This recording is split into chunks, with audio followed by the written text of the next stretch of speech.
देशसेवेसाठी आपल्या प्राणांचे बलिदान देणाऱ्या जवानांचे केंद्र सरकारतर्फे जम्मू काश्मीरमध्ये स्मारक उभारण्यात येत आहे। युद्धात आणि दहशतवाद्यांच्या भ्याड हल्ल्यात शहीद झालेल्या जवानांची स्मृती जपण्यासाठी त्यांच्या जन्मभूमीची माती गोळा करून या स्मारकासाठी वापरण्यात यावी यासाठी एक अवलिया धडपड करतो आहे। देशभरातील शहीद जवानांच्या जन्मभूमीची माती गोळा करणाऱ्या या अवलियाचे नुकतेच नाशिकमधील शहीद जवानांच्या घरी भेट देऊन वीर पत्नींकडून अंगणातील माती घेत पुढच्या प्रवासाला रवाना झाला। जम्मू काश्मीरमध्ये उभारण्यात येणाऱ्या शहीद स्मारकासाठी नाशिकमधील एकनाथ खैरनार, सुनील मोरे, बाजीराव रौंदळ, दीपक चौधरी, शरद पगारे, शशिकांत बच्छाव आदी शहीद जवानांच्या जन्मभूमीची माती रवाना झाली आहे।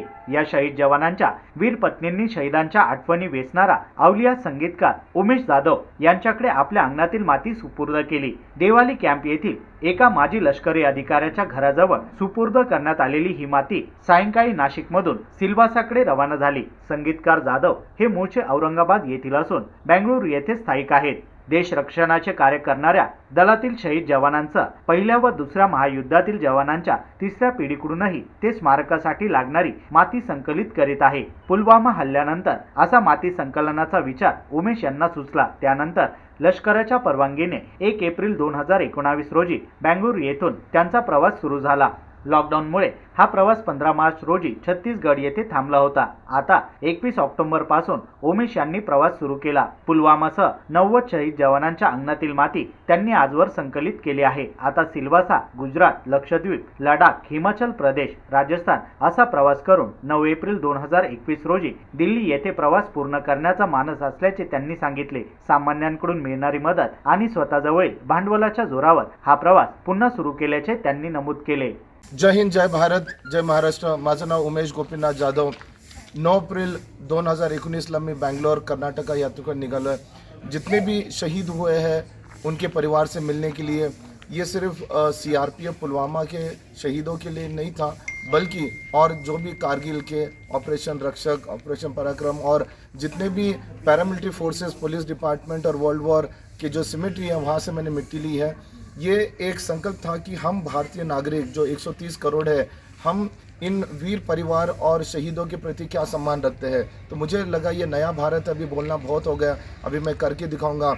आप अगर देखते होंगे तो 70% जो हमारे यूथ है ज़्यादा करके फेसबुक, व्हाट्सएप, ट्विटर में rest in peace, we stand with the Indian arm forces. मुझे लगा कि ये जो सल्यूटेशन है, ये जो रिस्पेक्ट है शहीद और उनके परिवार का, मैं उनके घर पे जाके उनके घर से जो पवित्र मिट्टी और जहाँ पर उनकी शहादत हो गई वहाँ से वो मिट्टी लेके एक श्रीनगर में भारत का पहला ऐतिहासिक इंडिया मैप जो शहीद स्मारक के लिए बनाया जाएगा, उसमें मुझे लगा कि 28 राज्य और 9 संघ राज्य क्षेत्र के जितने भी शहीद मैं मिल सकता हूँ उनके घर से मैं मिट्टी लूँगा।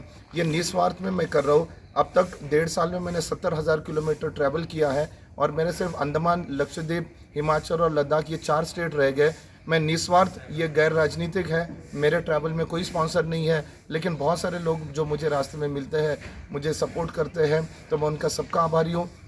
मैं देश की जनता से यही बोलना चाहता हूँ कि जो शहीद और उनके परिवार और फोर्सेस का सम्मान सिर्फ 15 अगस्त, 26 जनवरी या कुछ दिनों के लिए नहीं होना चाहिए, वो हर दिन, हर पल उनका जो सम्मान है वो रखना चाहिए।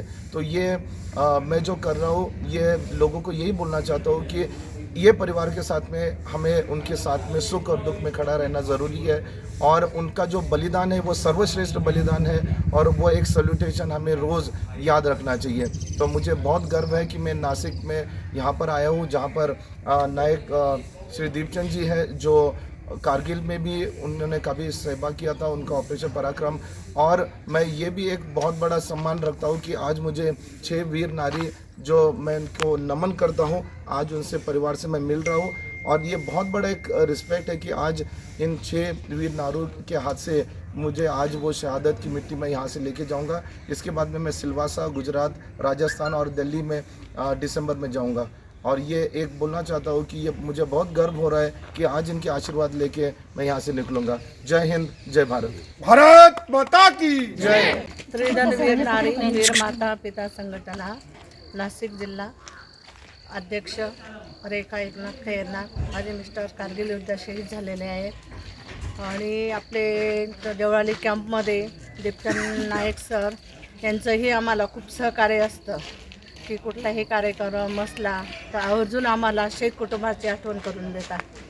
त्याच्यानंतर उमेश सर हे बेंगलोरवरून 9 एप्रिलपासून त्यांनी शहीद जवानासाठी उपक्रम राबवण्यात आलेला आहे आणि प्रत्येकाच्या शहीद कुटुंबाच्या स्मारकापर्यंत जाऊन आणि त्यांची मिठी घेऊन आणि पुलवामध्ये त्यांचं कार्यक्रमाची सुरुवात करणार आहेत, तिथेपर्यंत ते पोचवणार आहेत आणि आम्हाला खूप आनंद झालेला आहे की शहीदांसाठी काहीतरी जनजागृत करतायत समाजासाठी की शहीद झालेले.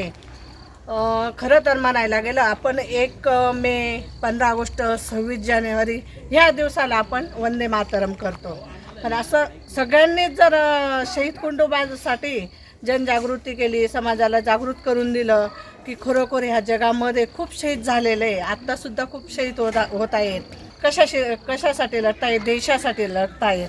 ते कुटुंबाचा विचार करत नाही आहे आणि आज उमेश सरांसारख्या सिव्हिल यांना शहीदा कुटुंबावर खूप अभिमान आहे आणि त्यांच्या सुखकसाने ते लांब लांब जात आहेत आणि कुठलाही निस्वार्थपणाने ते कार्यक्रम राबवत आहेत आणि त्यांचं खूप आम्ही नाशिक जिल्हा संघटना वतीने आभार मानतो.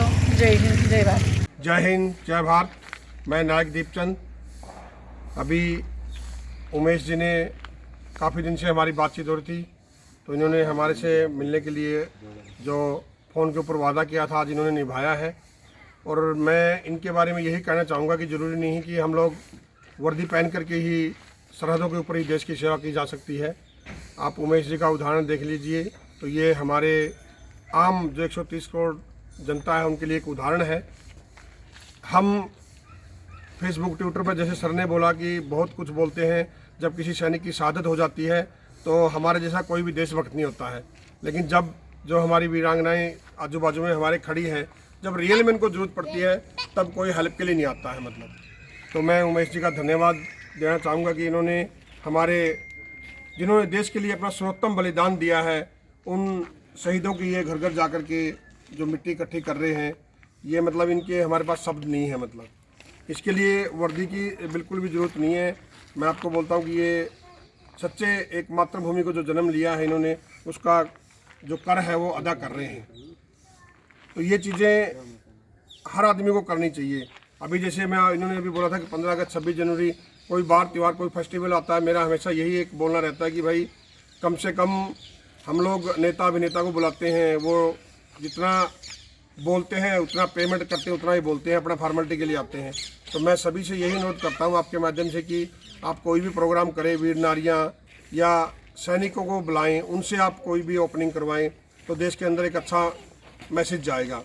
क्योंकि अभी आपने एक वीडियो वायरल हो रहा है, कुछ दिन पहले देखा, इस माइनस टेम्परेचर के अंदर भी हमारे बॉर्डर के ऊपर लेह लद्दाख के अंदर सैनिक खड़ा हुआ है. बिल्कुल तूफान चल रहा है. वो किसके लिए खड़ा हुआ है? इस मातृभूमि की रक्षा के लिए खड़ा हुआ है.